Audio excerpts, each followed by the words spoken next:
তাহসিন এক সপ্তাহের ছুটি পেয়েছিল। এই ছুটির ওসিলায় সে রোদেলাকে নিয়ে নিজের বাসা থেকে ঘুরে এসেছে। ছুটি শেষ হওয়ার ঠিক একদিন আগে তাহসিন রোদেলাকে নিয়ে ফের চট্টগ্রামে ফিরেছে। এরপর থেকে রোদেলা তাহসিন দুজনে ব্যস্ত হয়ে পড়েছে। রোদেলা রোজ সকালে কলেজে যায়, বাসায় ফিরতে ফিরতে তার দুপুর গড়ায়। অন্যদিকে তাহসিন সকালে চলে যায়, তার ফিরতে ফিরতে রাত হয়। সকালে বের হওয়ার আগে দুজন হাতে হাতে কাজ করে সকালের নাস্তা আর দুপুরের খাবার রান্না করে ফেলে। পড়াশোনা প্লাস সংসার জীবন রোদেলার বেশ ভালোই কাটছে। সাথে তাহসিনের সাথে খুনসুটি, এভাবেই ওদের দিন কাটতে লাগলো। হঠাৎ এক সন্ধ্যায় রোদেলার বেশ গা কাঁপিয়ে জ্বর ওঠে। বাসায় সে একা। এইদিকে রোদেলার যদি একবার জ্বর ওঠে তো তার দিন দুনিয়ার কোনো হুঁশ থাকে না। সন্ধ্যার পর থেকেই সে বিছানায় শুয়ে আছে আর জ্বরের ঘরে আবোল তাবোল বকে চলেছে। জ্বরে তার শরীর পুড়ে যাচ্ছে, অথচ পাশে একটা মানুষ অব্দি নেই। এমন করেই তার সন্ধে কাটলো, রাতও ঘনিয়ে এলো। জ্বরের প্রকোপে দাঁতের সাথে দাঁত শক্ত করে লেগে রইল। হাঁটু গুটিয়ে বুকের সাথে লাগিয়ে এইটুকুনি হয়ে শুয়ে রইল। তাহসিন বাসায় এসে রোদেলার এতটা খারাপ অবস্থা দেখে সাথে সাথে ডাক্তার ডাকলো। ডাক্তার এসে রোদেলার জ্বর মেপে দেখলো অনেক সিরিয়াস অবস্থা। ডাক্তার কিছু ওষুধ লিখে দিল। এরপর তাহসিনকে বলল, মিস্টার তাহসিন, আপনার ওয়াইফের অবস্থা কিন্তু বেগতিক। যে করে হোক ওনার টেম্পারেচার কমাতে হবে। বুঝতেই তো পারছেন, নয়তো বিপদ হবে। আপনার দায়িত্ব ওনার টেম্পারেচার কমানোর। ডাক্তার আরও কিছু পরামর্শ দিয়ে চলে গেলেন। তাহসিন জানে শরীরের তাপমাত্রা এতটা বেড়ে গেলে কী করণীয়, তবে রোদেলার অনুমতি ছাড়া ব্যাপারটা কেমন যেন লাগছে। পরক্ষণে ভাবল রোদেলা তার ওয়াইফ, তাই এতে কোনো দোষ নেই। তাহসিন ডক্টরের এগিয়ে দিয়ে এসে আসার সময় ডক্টরের লিখে দেওয়া ঔষধ নিয়ে ফেলল। এরপর রোদেলার কপালে হাত দিয়ে দেখল শরীর এখনও আগুনের মতো গরম। তাহসিন রোদেলার গায়ের ওপর থেকে ভারী কম্বলখানা সরিয়ে একটু ঝুঁকে রোদেলার দু হাতে পাঁচ কোলে করে নিয়ে ওয়াশরুমে গেল। সেখানে গিয়ে রোদেলাকে বসালো। এরপর অনেকক্ষণ ধরে রোদেলার মাথায় পানি দিল। হালকা ঠান্ডা পানি শরীরে লাগতে রোদেলা শিউরে উঠল। তাহসিন রোদেলাকে ঝর্ণার নিচে শক্ত করে ধরে দাঁড় করালো। এরপর ঝর্ণা ছেড়ে দিল। সাথে সাথে বৃষ্টির মতো ফোঁটা এসে রোদেলাকে ভিজিয়ে দিল। রোদেলার সাথে তাহসিনও ভিজে উঠল। শরীরে পানি লাগতেই অর্ধ চেতন রোদেলা কেঁপে উঠল। তাহসিন রোদেলাকে শক্ত করে ধরে অনেকক্ষণ ঝর্ণার নিচে দাঁড়িয়ে রইল। এরপর রুমে এসে রোদেলার মাথা ভালো করে মুছে দিল। পোশাক বদলাতে যে ঝামেলা বাঁধল। প্রথমত তাহসিনের সংকোচ লাগছে, দ্বিতীয়ত সে শাড়ি পরাতে পারে না। কি করবে না করবে ভেবে কিছুটা সময় পার করলো। এরপর লম্বা শ্বাস টানল। হাত বাড়িয়ে রুমের লাইট অফ করে ডিম লাইট জ্বালিয়ে দিল। অতঃপর রোদেলা শাড়ির সেফটি পিন খুলে দিতে শাড়ির আঁচল মেঝেতে গড়ালো। অর্ধচেতন রোদেলা ক্ষণে কেঁপে উঠছে। তাহসিন একে একে রোদেলার সমস্ত বসনভূষণ খুলে ফেলল। এরপর রোদেলাকে ভারী একটা কম্বলে জড়িয়ে বিছানায় নিয়ে শোয়ালো। রোদেলার ভেজা শাড়ি ওয়াশরুমে রেখে আসলো। কাজগুলো তাহসিন দম আটকে যেন করলো। এই ফার্স্ট টাইম কোনো মেয়েকে এভাবে স্পর্শ করলো। যদিও এই মেয়েটা তার ওয়াইফ, তার সম্পূর্ণ রাইট আছে, তবুও রোদেলার অনুমতিবিহীন কাজটা করতে তার খারাপ লাগলোই বটে। তবে কিচ্ছু করার নেই। তাহসিন নিজের ভেজা পোশাক বদলে ট্রাউজার আর পাতলা ফিনফিনে একটা টি শার্ট গায়ে জড়ালো।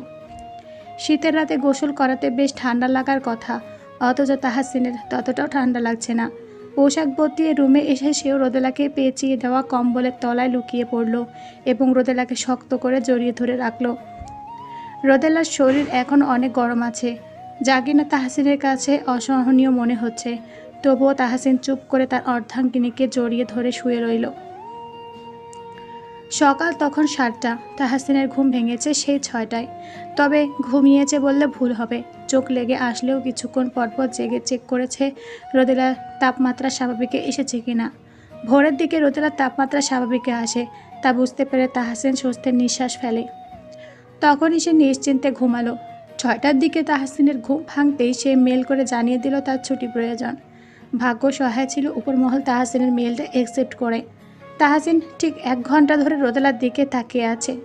একদিনের জ্বরের চোটে রোদেলার মুখশ্রী কেমন শুকিয়ে গিয়েছে। ঠোঁটটা কেমন শুকনো খড়খড়ে হয়ে আছে। শুষ্ক ঠোঁটের দিকে নজর যেতেই তাহসিন যেন নিজের সত্তাকে হারিয়ে ফেলল। সে কিছু চিন্তা না করে রোদেলার শুষ্ক ঠোঁটে নিজের ওষ্ঠজোড়া ডুবিয়ে দিল। প্রায় মিনিট 2 পর রোদেলার অধঃসুরা পান করতে লাগলো, যার দরুন রোদেলার ঘুম ছুটে গেল। ঘুম কাটতেই রোদেলা ব্যাপারটা বুঝতে পেরে চোখ খিচে ফেলল। তাহসিন তখন বুঝতে পারল রোদেলা জেগে গিয়েছে। তখন যেন তার হুঁশ ফিরল। সেও যেন লজ্জা পেয়ে উঠল। তাহসিন পরিস্থিতি সামাল দিতে রোদেলার কপালে গায়ে হাত ছোঁয়াতে ছোঁয়াতে বলল, জ্বর কমেছে? এখন কেমন লাগছে তোমার? রোদেলা আস্তে করে বলল, ভালো। তাহসিন বিছানা ছেড়ে উঠতে উঠতে বলল, আমাকে তো তুমি পুরো ভয় পাইয়ে দিয়েছিলে, হুট করে এখন এমন জ্বর হয়? রোদেলা কিছু বলল না। তাহসিন বলল, শুয়ে থাকো, রেস্ট নাও, আমি নাস্তা বানিয়ে আনছি, একদম না উঠবে না বলে দিলাম। রোদেলা ঘাড় কাত করে বলল, আচ্ছা। তাহসিন চলে গেল রান্নাঘরে। এইদিকে রোদেলা সত্যি চুপচাপ চোখ বন্ধ করে শুয়ে রইল। তাহসিন 1 কাপ কফি বানালো নিজের জন্য, অন্য চুলার রুদিনার জন্য স্যুপ বানাতে লাগলো। কফি আর স্যুপ হাতে কিছুক্ষণের মাঝে সে রুমে এলো। এসে দেখে রোদেলা চোখ বন্ধ করে শুয়ে আছে। তাহসিন স্যুপের বাটিটা সাইড টেবিলে রেখে বলল, ওঠো, খেয়ে তারপর মেডিসিন নাও। রোদেলা চোখ মেলালো। তারপর তাহসিনের কথায় উঠতে যাবে তখনই নিজের অবস্থা দেখে শরীরে পেঁচানো কম্বল শক্ত করে ধরল। চোখ বড় বড় করে তাহসিনের দিকে তাকিয়ে বলল, আমার শাড়ি কই? তাহসিন মাথা চুলকাতে চুলকাতে বলল, 1 মিনিট দিচ্ছি। অ্যাকচুয়ালি ডাক্তার বলেছেন তোমার শরীরের তাপমাত্রা কমাতে। তোমার শরীরের তাপমাত্রা খুব বেশি মাত্রায় ছিল, এই জন্য রাতে শাওয়ার দিতে হয়েছিল। এই জন্য কথাটা সম্পূর্ণ আর করলো না। এইটুকু কথা বলতে বলতে ওয়ার্ডরোব থেকে শাড়ি নামিয়ে এনে রোদেলার পাশে রাখলো। এরপর বলল, তুমি চেঞ্জ করে নাও, আমি পাশের রুমে আছি, চেঞ্জ করা হলে ডেকে দিও, কেমন? তাহসিন কফি হাতে বেরিয়ে চলে গেল। রোদেলা তাড়াতাড়ি কোনো রকম শাড়ি গায়ে পেঁচালো। এরপর তাহসিনকে ডাকলে তাহসিন ভেতরে আসে। এরপর রোদেলার পাশে বসে রোদেলাকে স্যুপ খাইয়ে দেয়। রোদেলা মাথা নামিয়ে বিনা বাক্যে খেয়ে নেয়। সে লজ্জায় তাহসিনের চোখে চোখ রাখতে পারছে না। তার যে কতটা লজ্জা লাগছে। তার এই অবস্থা তাহসিন একই কম্বলের নিচে ঘুমিয়েছে। ভাবতেই কেমন গা শিউরে উঠছে, কেমন নতুন নতুন অনুভূতির সাথে সে পরিচিত হচ্ছে। তার বুকে যেন দ্রিম দ্রিম করে শব্দ হচ্ছে। তাহসিন সম্পূর্ণ স্যুপ খাইয়ে দিয়ে এরপর রোদেলাকে ঔষধ খাইয়ে দিল। রোদেলাকে রেস্ট নিতে দিয়ে সে রান্নাঘরে গেল দুপুরে খাবার বানাতে। এদিকে রোদেলা কুণ্ঠা তাহসিনের কাছে আর যেতে পারল না, রুমে বসে রইল। তার এই লজ্জা কবে কাটবে সেটা তার জানা নেই। সেদিনের পর কেটে গেল 1 সপ্তাহ। রোদেলা 3 দিনের মাথাতেই পুরোপুরি সুস্থ হয়ে গেল। তাহসিন 1 দিনের ছুটি নিয়েছিল বিধায় রোদেলার কাছে সে থাকতে পারল না। তবে রাতে এসে রোদেলার বেশ খোঁজ নিত। কিন্তু রোদেলার এখনও লজ্জা কাটেনি। সে লজ্জায় আড়ষ্টতায় তাহসিনের সাথে আগের মতো কথা বলতে পারে না। তাহসিন সামনে এলে মাথা নিচু করে থাকবে। তাহসিন কিছু জিজ্ঞেস করলে জবাব দেবে, নয়তো চুপ হয়ে থাকবে। এই জিনিসটা তাহসিনের কাছে ভালো লাগে না। সে চাচ্ছে রোদেলা তার সাথে সহযোগ, কিন্তু রোদেলা নিজেকে যেভাবে গুটিয়ে রাখছে এভাবে তো সহজ হওয়া যাবে না, তাই না? তাহসিন ভাবলো, এভাবে গুটিয়ে থাকলে তাদের কখনই কাছে আসাআসি হবে না। কোনো একজনকে তো লজ্জা কাটিয়ে কাছে আসার আহ্বান করতে হবে, না হয় তাহসিনই আসুক আগে। এখন মাঘ মাসের প্রায় শেষ ভাগ, শীতকালের প্রায় শেষ সময়। কয়েকদিন পর থেকে ফাগুন মাস শুরু হবে।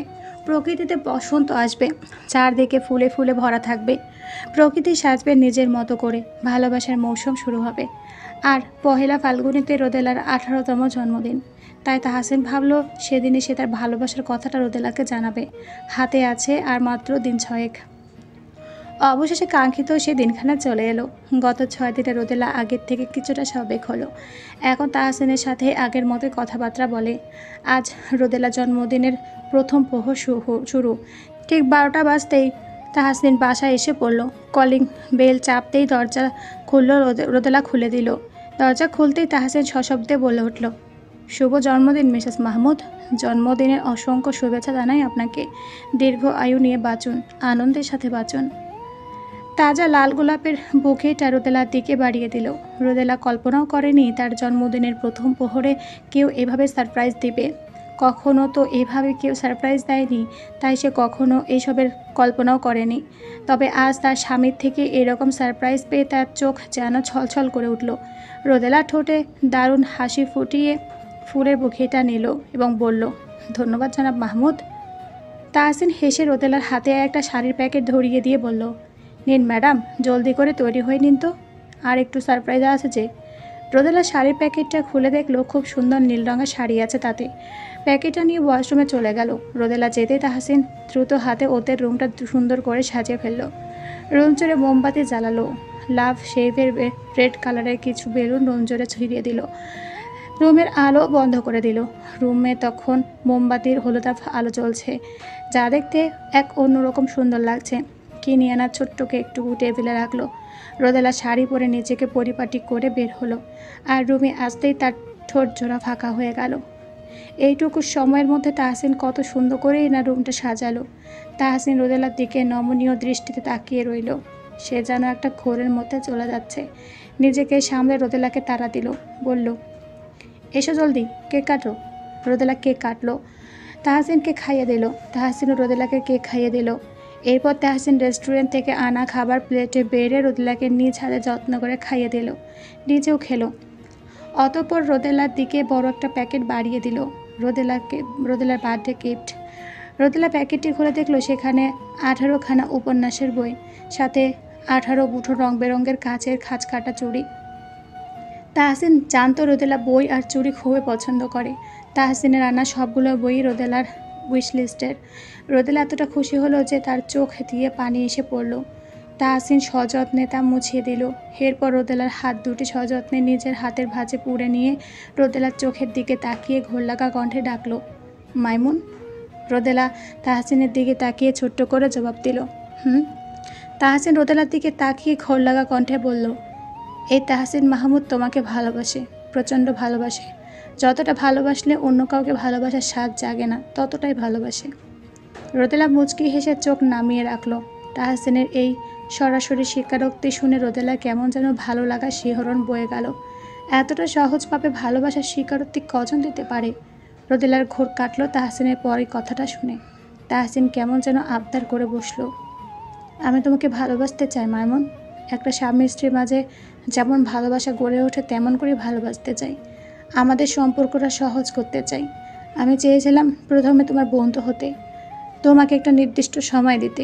অনেকটাই তো সময় দিয়েছি। তুমি কি আমার ভালোবাসা গ্রহণ করতে প্রস্তুত মাইমুন? রোদেলা মাথা নিচু করে চুপ করে থাকলো। চুপ করে যেন তাহসিনকে সম্মতি দিল। তাহসিন সম্মতি পেয়ে রোদেলা হাত দুটো ঠোঁটের কাছে নিয়ে আলতো করে হাতে অদর ছুঁয়ে ভালোবাসার পরশ এঁকে দিল। এরপর রোদেলার কপালেও অদর ছোঁয়ালো। ছোট্ট রোদেলাকে একটু একটু করে নিজের আয়ত্তে নিয়ে নিল। নিজের মতো করে তার মাইমুনকে ভালোবাসতে লাগলো। বাহিরে বসন্তের শীতল বাতাস বইছে। কোথাও থেকে যেন ফুলের সুবাস আসছে। দূরে কোথাও নাম না জানা পাখি ডাকছে। বারান্দার উপাশে পদ্মবিলের উপর চাঁদ আর আলো ছড়াচ্ছে। চাঁদের আলোয় পদ্মবিলের পানি ঝিলমিল করে উঠছে। এইদিকে চাঁদের আবছায়া আলো ঘরেও প্রবেশ করছে। ঘরে মোমবাতির হলুদাভ আলো নিভু নিভু জ্বলছে। আর এত সুন্দর একটা রজনীকে সাক্ষী রেখে দুই মানবী নিজেদের ভালোবাসা একে অপরের সাথে সঁপে দিচ্ছে। পরের দিন ভোরে আর রোদেলা ঘুম ভাঙল না। রোদেলা ঘুম ভাঙল বেলা করে।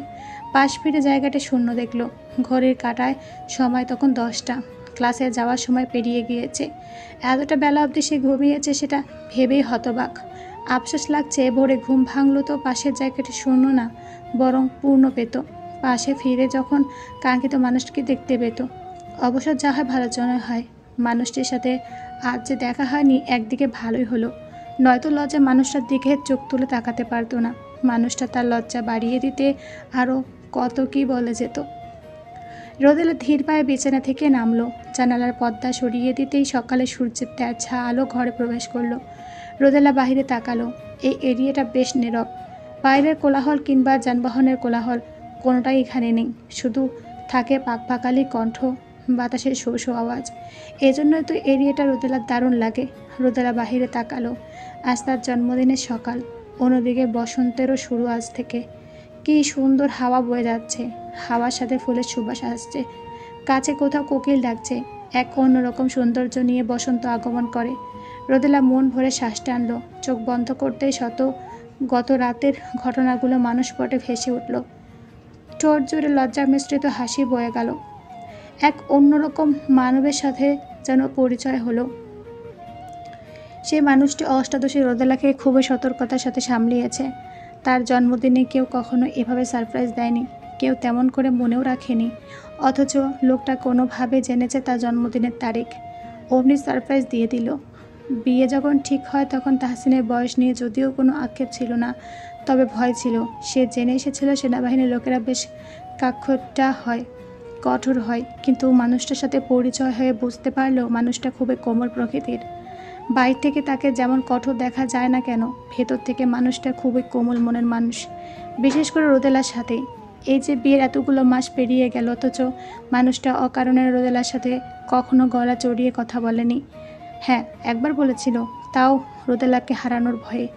সমুদ্রে ভেসে যাওয়ার ঘটনাটা নিয়ে রাগ দেখিয়েছিল। সেটাই ছিল প্রথম এবং শেষ। এরপর থেকে কখনো গলা উঁচিয়ে কথা বলেনি, বরং খুবই নরম কোমল কণ্ঠে তার সাথে কথা বলে। রোদেলা সবগুলো শখ পূর্ণ করতে চায়। মানুষটাকে পেয়ে রোদেলার জীবনটাই যেন বদলে গেল। মানুষটা রোদেলার জীবনে সুখ বয়ে যেন ধরা দিল। রোদেলার ভাবনার মাঝে তার ফোন বেজে উঠল। মোবাইল হাতে নিয়ে দেখলো তাহসিন ফোন করেছে। রোদেলা ফোন রিসিভ করতে ওপাশ থেকে তাহসিন মিষ্টি স্বরে বলে উঠল, সুপ্রভাত ম্যাডাম, ঘুম ভেঙেছে? রোদেলা মুচকি হাসলো, বলল, হ্যাঁ ভেঙেছে। ফ্রেশ হয়েছেন? নাস্তা করেছেন? না। তাহলে দ্রুত ফ্রেশ হয়ে নাস্তা করে নিন। আপনাকে 10 মিনিট টাইম দিলাম। ঠিক 10 মিনিট বাদে আমি কোয়ার্টারের সামনে আসব। নাস্তা সেরে নিচে নেমে আসুন, দেখা হচ্ছে। আচ্ছা।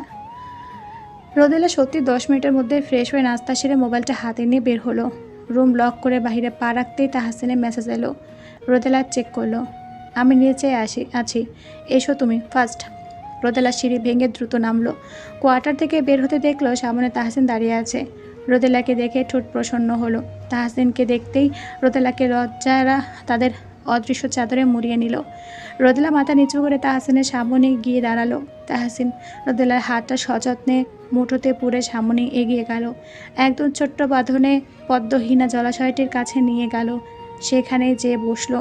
রোদেলা পানিতে পা ডুবিয়ে বসলো, আর তাহসিন হুট করে রোদেলার কোলে মাথা রেখে শুয়ে পড়ল। রোদেলা তাহসিনের চুলের ভাঁজে হাতের আঙুল গলিয়ে দিল, আলতো হাতে চুলগুলো টেনে দিল। আর আমি তাহসিনের চোখ যেন বুঝে আসলো। তাহসিন চোখ বন্ধ করে বলল, তুমি যেন আমার এক প্রকার অভ্যেস হয়ে গিয়েছো মাইমুন। এ দেখো না, আজ সকালে তোমাকে ঘুমন্ত অবস্থায় রেখে এলাম, অথচ তোমার কণ্ঠস্বর শুনতে না পেয়ে কাজেও যেন মন বসছিল না। তাই তো কিছুক্ষণের জন্য বিরতি পেতেই তোমার কাছে ছুটে আসলাম মাইমুন। কি করে তো আমাকে এই মায়ার জালে আটকে ফেললে বলো তো? রোদেলা মৃদু হাসলো। তাহসিনের মাথায় হাত বুলিয়ে দিতে দিতেই বলল, আপনিই তো আমাকে মায়ার জালে আবদ্ধ করে নিয়েছেন, নয়তো কেন সারাক্ষণ আপনার কথাই আমার মাথায় ঘুরপাক খায়, বলতে পারবেন মাহবুব সাহেব? তাহসিন এই পর্যায়ে রোদেলার মুখপানে তাকালো, তারপর বাঁকা হেসে বলল, হতে পারে তুমি আমায় ভালোবাসো, কারণ দেখো আমি তোমায় ভালোবাসি বিধায় আমার এমনটা হয়। যদি তুমি ভালোই বা না বাসতে তাহলে এমনটা কি হওয়ার কথা? রোদেলা ডানে বামে মাথা নাড়ল। তাহসিন বলল, তাহলে কি দাঁড়ালো? তুমি আমায় ভালোবাসো কি বাসো না? রোদেলা চোখ বন্ধ করে নিঃশ্বাস টানলো, তারপর চোখ মেলে তাহসিনের দিকে তাকিয়ে বলল, মুখ ফুটে বলতে হবে কেন? আপনি কি বোঝেন না ভালোবাসি কি না? মাঝে মাঝে ভালোবাসি কথাটা শোনার জন্য সব কিছু বুঝেও না বোঝার মতো করে থাকতে হয়, কারণ ভালোবাসাটা যেমন সুন্দর তেমনি ভালোবাসি শব্দটা শোনা অন্যরকম সুন্দর। রোদেলা বোঝার ভঙ্গিতে মাথা নাড়ল। তাহসিন বলল, আচ্ছা তুমি বলো, গত রাতে যে আমি ভালোবাসি বলে স্বীকারোক্তি দিলাম, সেটা শুনতে কেমন লেগেছে? এতদিন নিজ থেকে বুঝে এসেছো আমি তোমাকে ভালোবাসি, আমার প্রতিটি কাজে আমার ভালোবাসা অনুভব করেছো, কিন্তু গত রাতে যখন নিজ মুখে উচ্চারণ করলাম ভালোবাসি, তখন কি তোমার ভালো লাগেনি? রোদেলা বলল, হ্যাঁ লেগেছে।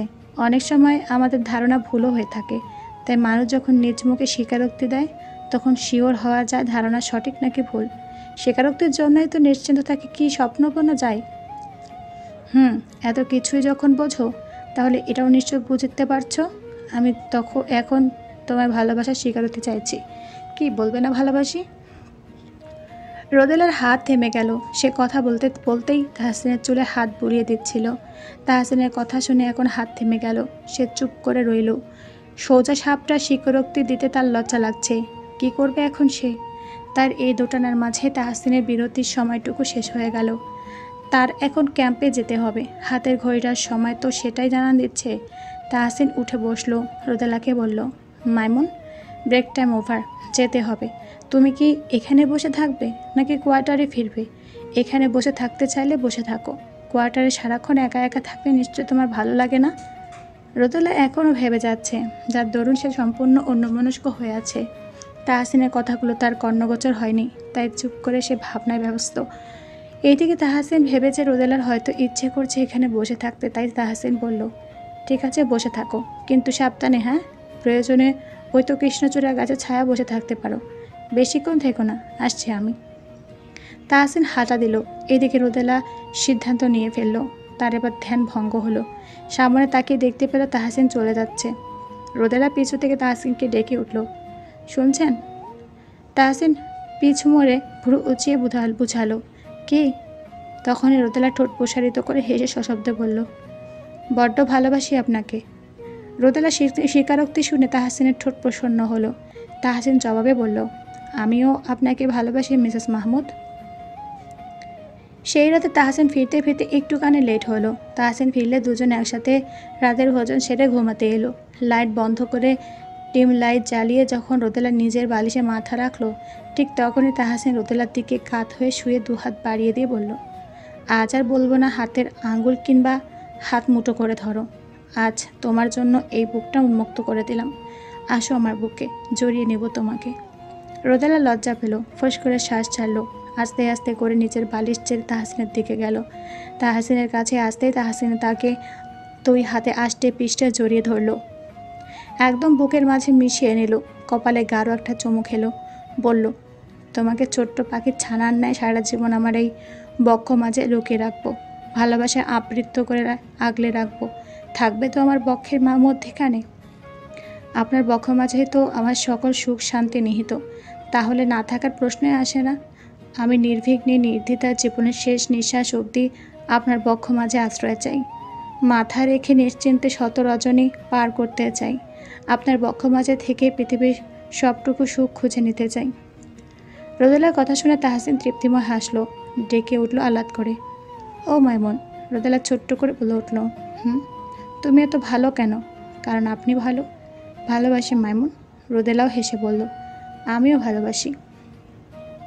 পরের দিন আর রোদেলা ক্লাস মিস করলো না, সময় মতো ক্লাসে চলে গেল। নিহাও এলো। নিহার সাথে এই কয়দিনে তার ভালো সখ্যতাও বেড়েছে। নিহা এখনও শান্তর ঘটনাটা জানে না। আসলে রোদেলা ভুলেই গিয়েছিল শান্তর ঘটনাটা নিহাকে বলতে। ওই দিনের পর থেকে শান্তর সাথে আর দেখা হয় না। আজ ক্লাস শেষে নিহা বায়না ধরল ফুচকা খাবে। তার মতে কলেজের গেটের বাইরে যে ফুচকাওয়ালা আছেন ওখানেই খাবে, কারণ ওখানকার ফুচকা বেশি মজা হয়। বান্ধবীর আবদার না রেখে পারল না। রোদেলা আর নিহা চলল সেখানে ফুচকা খেতে। ফুচকা খাওয়া শেষে যখন নিহা আর রোদেলা দুজনেই রিকশার জন্য অপেক্ষা করছিল, ঠিক তখনই কয়েকটা ছেলে পাশ দিয়ে যেতে যেতে ওদের উদ্দেশ্যে আজে বাজে কথা বলছিল। এতটাই নোংরা কথা ছিল যে রোদেলা আর নিহা দুজনেরই রাগ উঠে যায়। নিহা তো রাগের বসে বলে উঠল, এই বেয়াদব, তোদের বাসায় মা বোন নেই রে, অসভ্য কোথাকার। চারটে ছেলে দাঁড়িয়ে গেল। তারপর ওরা পিছু হেঁটে নিহা আর রোদেলার সামনে এলো। একটা ছেলের চোখ টিপ্পুনি কেটে বলল, দেখতে যেমন আগুন, সুন্দরী মুখের ভাষাও দেখি তেমন আগুনের উল্কার মতোই।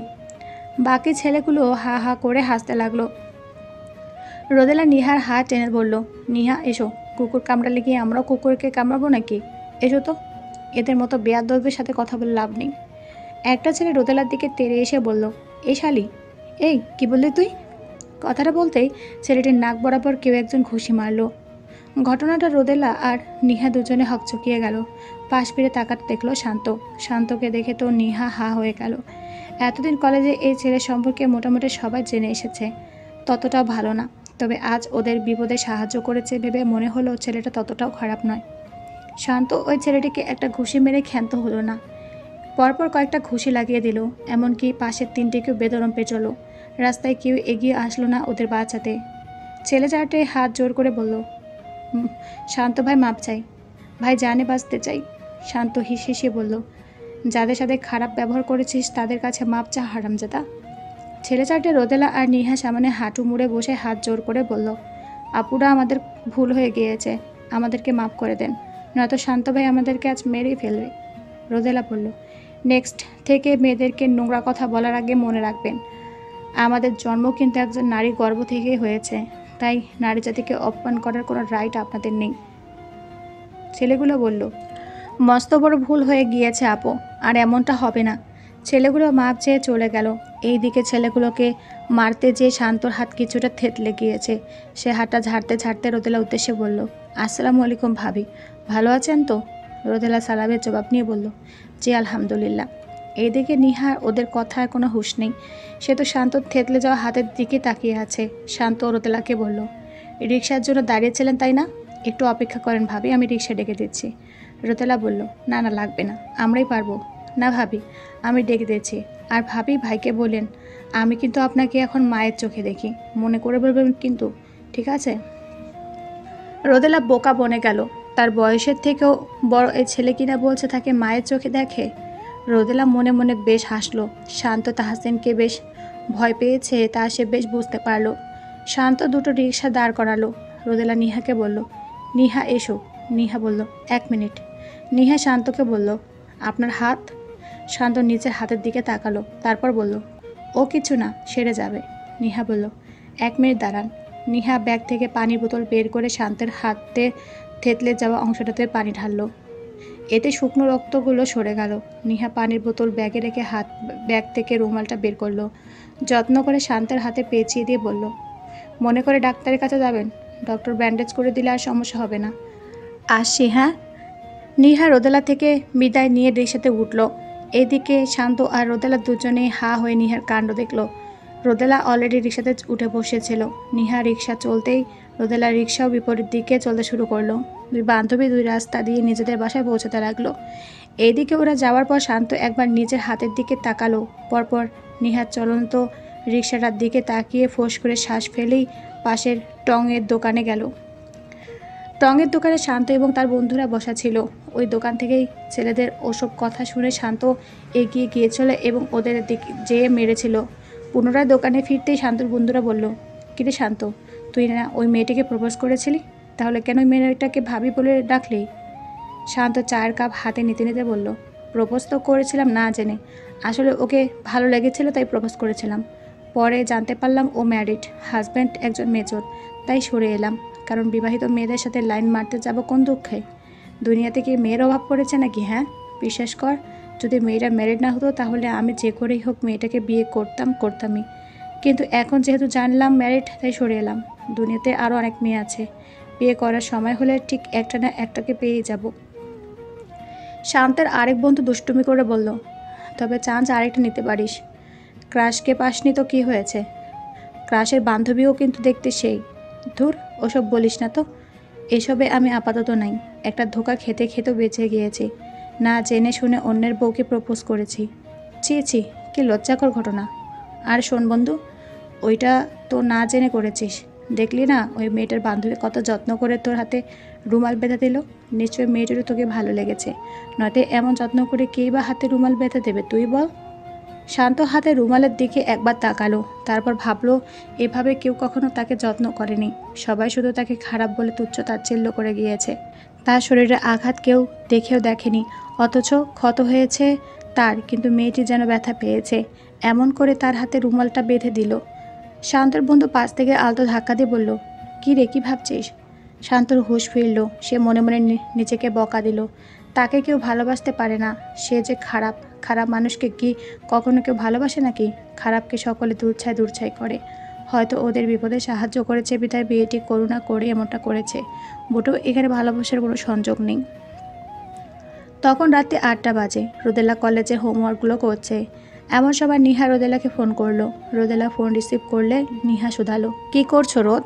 ক্লাসের হোমওয়ার্কগুলোই করছি। তুমি? আমিও। একটা কথা জিজ্ঞেস করার ছিল। বলো। আচ্ছা, শান্ত না যেন কি নাম, সে কেন তোমাকে ভাবে ভাবে বলে ডাকলো? এমনভাবে ডেকেছে যেন তোমার হাজব্যান্ড তার আপন মায়ের পেটের ভাই। নিহার কথায় রোদেলা শব্দ করে হেসে ফেললো, বলল, আমার হাজব্যান্ডের কোনো ভাই বোন নেই। এখানে অন্য ঘটনা আছে যেটা তোমার অজানা। কি ঘটনা? রোদেলা সবটা জানালো। শান্ত তাকে প্রপোজাল দিয়েছিল, তারপর তাহসিনের সাথে কথা সবটুকু জানালো। নিহা তো পুরা অবাক। নিহা শব্দ করে হেসে বলল, শেষমেশ কি না তোমার হাজব্যান্ডকে ভাই বানিয়ে ছাড়লো? রোদেলাও হেসে বলল, হ্যাঁ। আচ্ছা নিয়ে সত্যি করে বলো তো, তুমি কি শুধুমাত্র আমাকে কেন ভাবি বলে ডেকেছে সেটা জানার জন্য ফোন করেছো নাকি অন্য কারণে? নিহা আমতা আমতা করে বলল, তুমি তো আমার বেস্ট ফ্রেন্ড, তোমার কাছে কিছু লুকিয়ে লাভ আছে? তোমার কাছ থেকে পরামর্শ নেওয়ার জন্য ফোন করা। বলো, শুনে দেখি তোমার পরামর্শ দিতে পারি কি না। আসলে ছেলেটাকে না আমার ভালো লেগে গিয়েছে। মানে সে যতই মারামারি করে না কেন, দেখো আজ আমাদের বিপদে এসে আমাদেরকে সাহায্য করেছে। সে যদি না আসতো কি হতো ভেবে দেখেছো? কিন্তু আমার জানা মতো ছেলেটা তো অতটা ভালো না, চরিত্রের গ্যারান্টিও দিতে পারছি না। দেখো, আমাদের এসে সাহায্য করেছে, কিন্তু খোঁজ নিয়ে দেখো সে এবং তার বন্ধুরাও অন্য মেয়েদের এভাবে টিচ করে। তাহলে তুমি বলো, এরকম ক্যারেক্টারলেস ছেলেকে জীবনসঙ্গীর স্থানটা যে দেবে, সে কি আসলে স্থানটা পাওয়ার যোগ্য? নিহা বলল, আমি জানি সে কেমন। দেখো, মানুষকে সুযোগ দিতে হয়। সেই সুযোগ যদি নিজেকে বদলে ফেলে তাহলে তো ভালোই। সব মানুষের অতীত ভালো হয় না। এখন অতীতের কথা ভেবে যদি আমরা তাকে তুচ্ছতাচ্ছিল্য করি তাহলে কি করে হয়? মানুষ হুট করে খারাপ হয়ে যায় না। এই খারাপ হওয়ার পেছনে অনেক কারণ থাকে, হয়তো তারও আছে। আমার মতে একজন জীবনসঙ্গী পারে তার মানুষটাকে খারাপ পথ থেকে ফিরিয়ে আনতে। আমিও জানি আমি চেষ্টা করলে পারবো। ওকে একটা চান্স দিতে চাইছি। একটু চেষ্টা করে দেখি না, কি বলো? তুমি যেটা বলেছো ঠিক বলেছো, কিন্তু চান্স দিতে যেয়ে তুমি তাকে ভয়াবহ ভালোবেসে ফেলো, তখন কি করবে? তখন যদি ওই মানুষটাকে সঠিক পথে ফিরিয়ে না আনতে পারো, তখন তো নিজে তার দহনে পড়বে। না পারবে থেকে যেতে, আর না পারবে ছেড়ে আসতে। নিজের জীবনটাই তখন বৃথা মনে হবে। কি দরকার জেনে শুনে আগুনের গর্তে পা রাখার? ওপাশ থেকে নিহার দীর্ঘশ্বাস ফেলার শব্দ শোনা গেল। নিহা বলল, আমি আজকে রাতটুকু ভেবে দেখতে চাই। ঠিক আছে, ভেবে চিন্তে দেখো, যেটাতে তোমার মন সায় দেয় সেটাই করিও। আমি তোমার পাশে আছি নিহা। থ্যাংক ইউ উড়দ পাখি। কথাটা শেষে রোদেলা ফের পড়তে বসলো। অন্যদিকে নিহা কলম নিয়ে খাতায় আঁকি বুকুলি করতে লাগতো। তার মন বারবার বলছে শান্ত ছেলেটা ততটাও খারাপ না, তাকে জীবনসঙ্গীর স্থানে বসালে মন্দ হবে না। আবার নিজের ফ্যামিলির কথা ভাবলো। তার ফ্যামিলি মানবে তো? সে তো ছেলেটার ব্যাকগ্রাউন্ড সম্পর্কে কিছুই জানে না। এভাবে কিছু না জেনে শুনে আগানো কি ঠিক হবে? পরক্ষণে ভাবলো, ভালোবাসা কি এত কিছু ভেবে চিনতে হয়? ভালোবাসলে মেনে নিতে কিংবা মানিয়ে নিতে শিখতে হয়। কোনো মানুষেরই নিখুঁত হয় না। সবার মাঝে কিছু না কিছু খুঁত থাকে। সে খুঁত নিয়ে তাকে ভালোবাসতে হয়, ভালোবাসা দিয়ে তাকে নিখুঁত করে নিতে হয়। নেহা সিদ্ধান্ত নিয়ে ফেললো, সে এই ছেলেটাকেই ভালোবাসবে, ভালোবেসে তাকে সুপথে নিয়ে আসবে। তবেই না সে বলতে পারবে তার ভালোবাসার মানুষের সফলতার পিছনে সে ছিল। প্রত্যেক সফল পুরুষের পেছনে নাকি একজন নারীর অবদান থাকে। তাহলে তাই হোক, তার অসফল পুরুষটার সফলতার পেছনে না হয় সেই থাকবে, তাকে ভালোবেসে সুপথে এনে গর্বের সাথে বলবে, এই সফল পুরুষটার পেছনে ঢাল হয়ে দাঁড়িয়ে থাকা নারীটি তো আমিই ছিলাম।